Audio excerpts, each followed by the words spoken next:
বাংলাদেশের মুক্তিযুদ্ধ নেতৃত্ব দানকারী বাংলাদেশের প্রথম প্রধানমন্ত্রী তাজউদ্দিন আহমেদ এবং সৈয়দ জোহরা তাজউদ্দিনের সন্তান, এবং আমি নিজেই একজন রাজনীতিবিদ হিসেবে আমি 2 টার্ম বাংলাদেশ সংসদের সদস্য ছিলাম, স্বরাষ্ট্র প্রতিমন্ত্রীর দায়িত্ব পালন করেছি এবং এখন আমি একজন সাধারণ নাগরিক। আমি আজকে এই ব্যাকগ্রাউন্ড এবং একজন সাধারণ নাগরিক হিসাবে আমি ডিবি অফিসে এসেছি, কারণ আমি বাংলাদেশের সকল মানুষের মতোই বাংলাদেশকে নিয়ে উদ্বিগ্ন বোধ করছি। আজকে এই পরিস্থিতি নিয়ে উদ্বিগ্ন বোধ করছি, কারণ আমি জানি, বাংলাদেশের সকল মানুষ জানে যে আমরা মহান মুক্তিযুদ্ধ করেছিলাম একটি সোনার বাংলাদেশের জন্য, যেই সোনার বাংলাদেশে ন্যায় বিচার থাকবে, যেই সোনার বাংলাদেশে মেধা দিয়েই যাচাই হবে যোগ্যতা, যেই সোনার বাংলাদেশে গরিব ধনী সকলের জন্য মৌলিক অধিকার থাকবে, বাক স্বাধীনতা থাকবে, চিন্তার স্বাধীনতা থাকবে। আজকে আমি মনে করছি যে আমাদের সকলেরই এই অধিকারগুলো ক্ষুণ্ণ হচ্ছে মারাত্মকভাবে। আজকে আমরা জানি যে এখানে কোটা আন্দোলন হয়েছে, কোটা সংস্কার আন্দোলন হয়েছে, এবং এই কোটা সংস্কার আন্দোলন নিয়ে আমাদের দেশে একটি অশান্তিপূর্ণ পরিস্থিতি বিরাজ করছে। এখানে শত শত মানুষ নিহত হয়েছে, নিরীহ 5 বছরের বাচ্চা থেকে শুরু করে 8, 10, 15, 16 ছাত্র, সাধারণ মানুষ সহ অনেক মানুষের প্রাণহানি হয়েছে, এবং এটা আমাদের সবাইকে ক্ষত করেছে, আমাদের বিবেককে নাড়া দিয়েছে। এই বিবেকের নাড়ার কারণেই আজকে আমি ব্যক্তিগতভাবে ডিবি অফিসে এসেছি। কেন এসেছি? আমি ডিবি প্রধানের কাছে 3টা প্রশ্ন নিয়ে এসেছিলাম। আমার প্রথম প্রশ্ন ছিল যে এই 6 জন সমন্বয়কারীকে গ্রেফতার করা হয়েছে নাকি সেফ কাস্টাডিতে নেওয়া হয়েছে। দ্বিতীয় প্রশ্ন, যদি অ্যারেস্ট হয়ে থাকে তাহলে আমার কোনো প্রশ্ন নাই, আমার কোনো দাবি নাই, কিন্তু যদি সেফ কাস্টাডি হয়ে থাকে তাহলে আমি তাদের সাথে দেখা করতে চাই। ডিবি প্রধান আমাকে পরবর্তীতে ঊর্ধ্বতন কর্মকর্তার কথা বলে উনি আমাকে জানিয়েছেন যে এই 6 সমন্বয়কারী যেহেতু তাদের নিরাপত্তা নিয়ে উদ্বিগ্ন ছিল, সেই কারণে তাদেরকে সেফ কাস্টাডিতে নেওয়া হয়েছে। এই কথা শুনে আমি প্রশ্ন করেছিলাম যে আপনারা কিভাবে বুঝলেন যে তারা উদ্বিগ্ন তাদের নিরাপত্তা নিয়ে? তারা কি আপনাদেরকে জানিয়েছিল, রিকোয়েস্ট করেছিল? আমাকে তখন তিনি জানিয়েছেন না, ওনারা বুঝতে পেরেছেন মনিটরিং করে।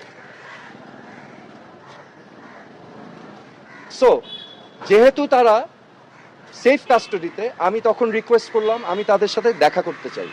তো প্রতি উত্তরে আমাকে জানানো হয়েছে যে দেখা করতে চাইলে ঊর্ধ্বতন কর্তৃপক্ষের পারমিশন নিয়ে আমার দেখা করতে হবে তাদের সাথে।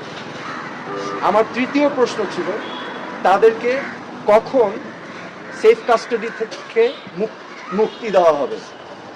এই প্রশ্নের জবাবে তিনি বলেছেন যে ঊর্ধ্বতন কর্তৃপক্ষ যখন ওনাকে নির্দেশনা দিবেন তখনই ওনাদেরকে ছেড়ে দেওয়া হবে। সো আমার প্রশ্ন এখন, সেফ কাস্টাডি আমার জানা মতে একজন নাগরিক যদি রিকোয়েস্ট করে তাহলে সেফ কাস্টাডিতে নেওয়া যেতে পারে, কিন্তু রিকোয়েস্টের বাইরে যদি কাউকে সেফ কাস্টাডিতে নেওয়া হয়, এটা কি আসলে সেফ কাস্টাডি না এটা অ্যারেস্ট? তো এটা হচ্ছে আমার প্রশ্ন।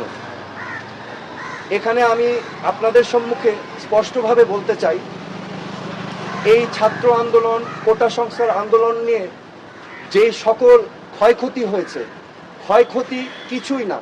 ক্ষয়ক্ষতি কেন কিছু না?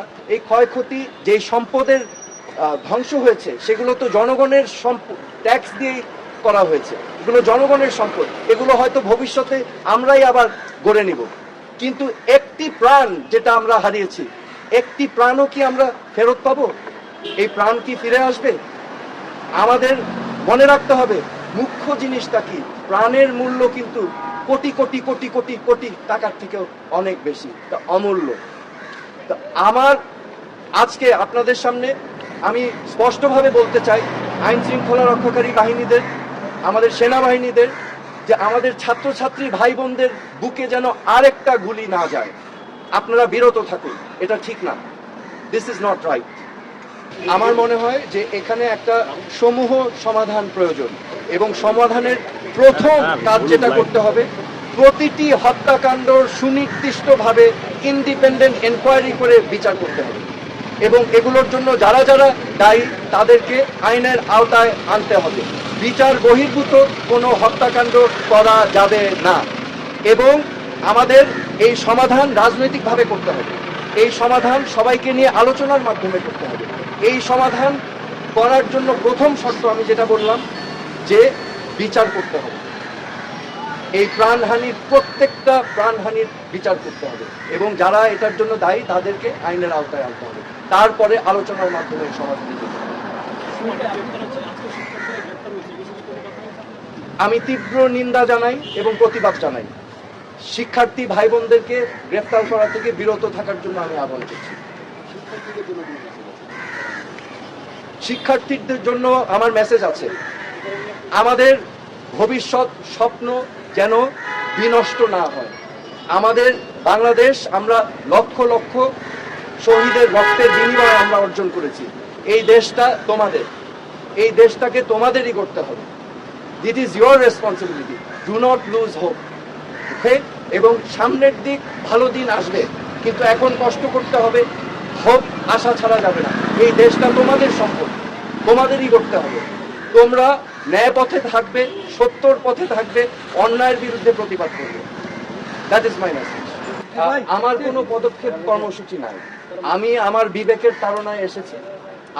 যেটা আমি দেখছি চারিপাশে মানুষ যে প্রশ্নগুলো করছে, যেই জবাবগুলো চাচ্ছে, আমি সেটাই জানতে এসেছি একজন নাগরিক হিসাবে। কিন্তু আমি বলেছি আমার একটা পরিচয় আছে, এই দেশের উপর আমারও হক আছে এবং সবার হক আছে। সো আমি সেই জন্যই এসেছি।